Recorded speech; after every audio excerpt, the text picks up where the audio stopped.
Identification. Learning to identify. This is a real challenge. Now, it's not too difficult if somebody's like you. The real challenge is to identify with somebody who's not like you. In a wider range of teaching all of this, here's the reaction you want from identification. Me too. You just want the reaction for somebody to say, me too. I understand what that's like. I've been there. So part of it is trying to translate your experiences into words so that someone will identify with it and say, me too. Here's the reaction you don't want. So what? Now, it's easy if you're not careful to load your presentation with a lot of so whats. Mr. Schoaf, who only went to the 8th grade in school, but he gave me the classic point to ponder here when I was 25 years old. And it was put in such simple terms, I've never forgotten it. Let me put it in those same terms for you. Here's what he said. Learn to express, not impress.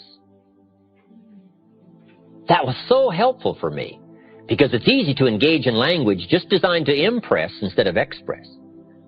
But Schoaf said if you want to touch somebody, learn to express. Sincerity from the heart, not impress. Impress builds a gulf. Express builds a bridge. Identification. This is a whole wide subject in itself. The identification question is, what will make me real to my audience? What will make me real to the child? Identification is building a bridge. If you're meeting somebody for the first time, it's simply getting acquainted. Building a bridge, making contact. Here's one of the clues. Find something you have in common. That's where you start, something you have in common. At our ranch up at Clear Lake, when we have seminars, everybody gets acquainted real easy. And one of the reasons is because almost everybody gets lost trying to find it. Right? What a great way, right? Did you get as lost as I did trying to find this place? Right? Somebody says, yeah, was that you up there taking the wrong turn? I thought that was you. What a great way to get acquainted. We've just had an experience recently that's been similar, like getting lost. So identification is finding something in common. Here's the clue to really affecting people. Start with where they are before you try to take them to where you want them to go. Meet people where they are. If somebody's hurting, you got to meet in the hurt. If somebody's in trouble, you got to start with the trouble. One of the greatest communicators of all time, Paul, apostle of early Christian history, didn't have any problem talking to sinners because he claimed to be chief sinner. Wow, what an identification point. Do you think sinners would listen to chief sinner? Of course. He said, tell me about being a sinner. I'm number one sinner. Got the plaque on the wall. What a way to begin, right, if he's talking to sinners. The key is to start where somebody is. If they're in trouble, you got to start with trouble. You can't talk success if somebody's in trouble. You got to start, first of all, talking trouble. Now, if you've never been in trouble, you got a problem. So, I suggest here that you get in a little trouble, so you know how to talk trouble. So that when somebody is stricken in the heart, and you've had this experience, maybe not as deeply, but somewhat of an experience of being stricken in the heart. When you meet somebody and you're trying to help them, you can talk about being stricken in the heart, and it'll have substance, it'll have meaning, it'll have depth. And you start there, and then start building the bridge, and start building the path towards solving the problem. Identification. How do you identify with a child? It's tough. What if the adult is 40 and the child is 12? We call that a long bridge. How do you bridge the gap between 40 and 12? It isn't easy. In fact, we used to call it the generation gap. And how do you manage the skills that builds the bridge over the generation gap? Well, there's some answers here. Here's number one. Remember when you were 12. You've just got to have the skill to go back. This is what an actor does. They go back. They rehearse the early hurts and emotions, the trauma and the drama of the sum total of their life back in the early years. You just got to go back through all that and let it affect you one more time. Let it wash over you one more time. Let it rekindle one more time. You say, well, it may be painful. That's true, but you got to go back through these pains in order to reach some people that are in pain. So part of it is to remember when you were 12. I don't have much problem with 12-year-olds because I remember almost every day of being 12. 12 is a fascinating year. One of the challenges of being 12 is you're not 13. If I heard it once, I heard it 100 times when I was 12. You're only 12. As if that was some awful place to be. Right? The teenagers would say, of course you can't go. You're only 12. I thought, wow. I can't wait to be rid of 12 and become a teenager. So, pretty frustrating. You just got to go back and remember that. If you want to reach somebody 12, you just got to remember 12. Did you ever get chosen last when you were a kid? That's an awesome experience.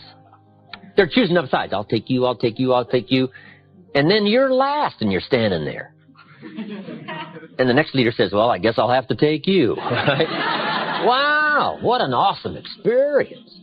But you just got to go back and relive that. Let it smite you one more time. Let it hit you and let it hurt you. Because, see, to really affect people, you got to be moved.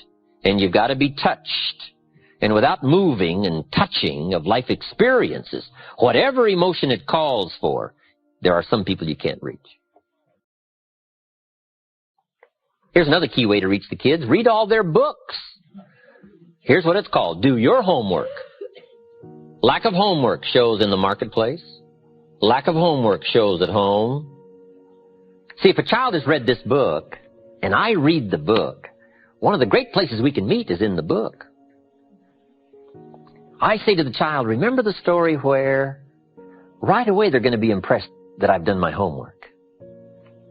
And the kid says, did you read that book? I said, yes, I read all those books. They say, wow. But I say, remember the story where? They say, I remember that story. I say, well, that's about like now. Not exactly, but it's pretty close. And the child says, oh, I see, I see. Now they can see because we went back to the common seeing that was in the book. But if you miss the book and don't do your homework, I'm telling you, you'll miss a chance to identify. Here's the big challenge, identifying with somebody who's not like you in color or religion or circumstance. How do the successful reach and touch somebody who isn't successful? Well, first of all, they've got to talk about their struggle, not their success. Let me give you the clue to good identification. Your struggle will more often identify than your success. If you've got an hour to talk and you spend 59 minutes on your success story, we call that building a gulf, not a bridge. You've got to spend most of the time on your struggle, most of the time on your fears, most of the time on your apprehensions, most of the time you hesitated, most of the time you were about to give it up. You've got to spend some time on that. That's called identification and building a bridge. Then take them by the hand and then show them your success when it has meaning because it came from struggle, it came from decision, and it came maybe from heartbreak, and it came maybe from the same position the person finds themselves in that you're talking to. Identification. What makes you real? That's so important. Part of identification is proper word choice. Jesus said to his disciples one day, today I'm going to teach you how to fish. What an important choice of words, fish. Who is he talking to? Fishermen. We call that brilliant. He didn't say, I'm going to teach you how to recruit. No, what do they know from recruit? These fishermen don't know recruit. And if you keep insisting on saying recruit to fishermen, we call you naive. You got to change your vocabulary. He said, I now wish to teach you how to become fishermen. Now, see, they understood that language. He said winning people is a lot like fishing. Now, see, they understood that story. If it's like fishing, we can figure it out. Here's the next clue to identification. Beware of using inside lingo on the outside world. Sometimes inside, some little catchy phrases become comfortable, but outside, they become strange. The man said to me, we've got to get into the Word. We've got to spend more time in the Word. I thought, how small would you have to be? Now, what I found out later he meant was, we should read the Bible more. Now, see, that would have made sense to me. Right? But the into the Word, we call that kind of strangey language. And you got to be careful of strangey language on what we call the outside world. You got to learn to shift gears. The lady said to me, I've learned how to handle my space. She said, how are you doing with your space? I thought, space? What's the space? Now, I found out later she'd been to the space seminars. And she'd learned the kind of spacey language, space. But see, you got to be careful. You talk space to a lot of people, and they go back like this, say space. What's this space? Right? Now, the people that have been through the space seminars can understand the spacey language. But if somebody hasn't, you got to learn to what we call shift gears into an appropriate word choice depending on your audience. It's called the gift of language in a variety of awareness to learn how to choose the right words and the right phrases depending on who you're talking to. We call this awareness. We call this being non-lazy. We call this being sharp in perception to know who you're talking to and how to choose the words that'll make sense. Identification.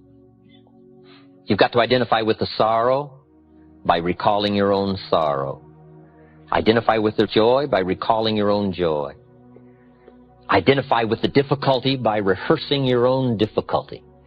Here's one of the best clues in learning to better identify. Go back over your own life and make a study of your own life, your circumstances, your feelings, your awareness.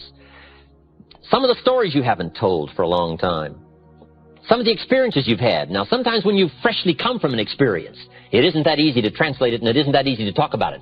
But as the time passes and you can take a more thoughtful approach to your experiences, the key is not to lose the intensity of it, but to become more educated in using the intensity of your experiences to weave into the next conversation. And by the gift of language and emotion, touch somebody's life, reach somebody, affect somebody, persuade somebody. Identification. Very important subject. Here's the next part of a good presentation. It's what we call logic and reason. If you're trying to persuade a child, talk to a child, or talk to an audience, or if you're trying to talk to a customer, part of any presentation is the logical part, the facts and the figures, and the numbers and the dimensions. And we won't linger too long here because here's my point on logic and reason. It's got to be brief. We need some facts, but only enough facts to start the decision-making process. You got to beware not to cover too many facts. I'm sure we've all heard the expression, it's possible to talk somebody into buying, keep on talking, talk them out of buying. Here's where this problem usually occurs. Even if it's a child, you can talk a child into deciding, and then you keep on talking, and then they undecide. We talk past. Too much logic, too much reason. We need just enough logic and reason so that it starts to make sense, not so that you understand it all. If you walk into the new car showroom and express an interest in an automobile, salesman comes along and says, "Let me tell you about this car." You say, "Okay." He says, "Follow me." And he takes you out back into the shop. And he opens up the shop manual on the car and says, "Let's start with the left front wheel." You would say, "Hold it, hold it." He says, "This is going to take a long time. We got 1,000 facts here to go through." You'd say, "Hold it, hold it. You don't need 1,000 facts to decide about this automobile. How many facts do you need?" "About a half dozen." And if somebody makes the mistake of going beyond a half dozen, here's what they're going to do: lose their audience. So you got to make sure you don't get into too wide range of facts and logic. Because here's why. Most decisions are made emotionally. We need just enough logic so that it makes sense, but we're going to do it probably out of emotion. So the key is to be brief. With logic, reasons, facts. Because too much of anything is too much, right, at one time. What if you sat down to a steak dinner and you were real hungry, so you cleaned it all up? What if they cleared that away and brought you another one? Well, let's say you're real hungry, so you go for the second one. What if they cleared that away and brought you the third one? See, that third one doesn't look good. In fact, if you start on it, you'll probably lose the whole thing, right? I mean, too much is too much. So, brevity on logic and reason. It needs to be powerful, it needs to be factual, but brief.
to my party, we're just getting started. A life is a dream or a nightmare scarring. Hand me a drink cause I think I'm going all in. Get me a shrink who can catch me when I'm falling. Cover up my scars, flip the handlebars, crashing in my car, wake up in a bar. I'll be a superstar, just on my avatar. This world is so bizarre, empty out the reservoir.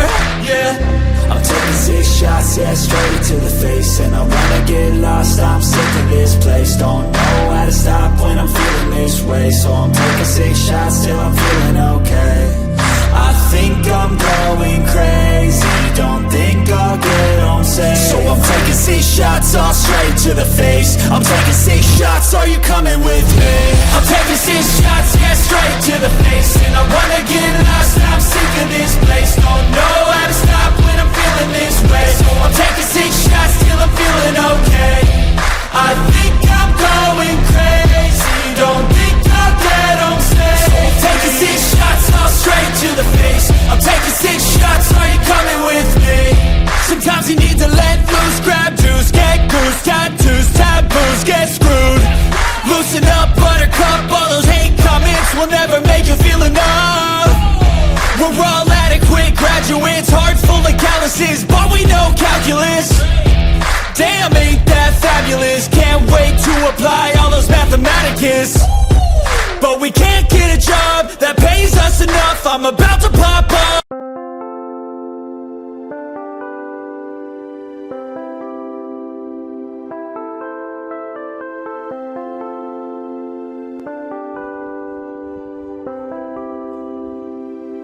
Chẳng thể quên khi cơn mưa đêm lại về. Em đã quên lời thề và ta như đông chìm sâu. Không còn mới em anh nhận màu. Em chỉ cần mơ đâu em ai. Chỉ còn là những cơn mưa vô giá. Cho bên mưa em không mơ anh. Anh một đêm mơ chỉ cần bên em không được cần nhớ. Và chỉ có em không muốn nhớ. Và người ta bên nhau như ngã thơ. Muốn nhớ về say em chỉ có mấy em ở đây. Và anh như muốn chết đi nhưng không muốn em mãi và mãi. Tình yêu làm cho ta đau đầu. Không em như mà mơ mộng. Anh như đứa mong cầu. Và mưa bên em ngủ sầu. Chắc có mãi mãi mà mơ. Chỉ có bên em nhưng đừng có mơ. Mà đang dài em muốn bên ai. Anh không mong gì hơn. Chỉ mong em sẽ ở đây ôm anh thật gần. Anh chỉ mong đôi ta được có nhau. Mà đừng em đâu anh có em. Một đêm bên anh có em. Ta sẽ trao nhau môi hôn thật sâu. Ôm anh cứ nữa mà ngâu. Và em chỉ nằm đâu. Anh không muốn em ở đâu đâu. Một cơn giận dữ anh không mơ cầu. Mà không đôi anh mà bên giờ. Anh chỉ là my friend.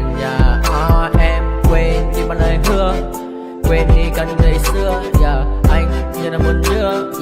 Em không một chưa. Mà đưa đêm ở đêm. Anh như một đôi bờ kem. Không như là ba trên đêm. Cho em nhiều hơn như là kem. Chỉ cần là mưa thôi. Em chỉ cần là mưa thôi. Còn ai sẽ là nắng rồi. Em chỉ cần là mưa thôi. Cho anh được êm trôi. Cho anh được ôm em khi trời nắng. Và ôm em khi trời mưa. Và có anh có mặt trời. Em như là cuộc đời. Có được nhau là gặp thời. Không cần mưa để mần lời. Anh muốn em mau về đây để cơn mưa ngừng trôi. Anh muốn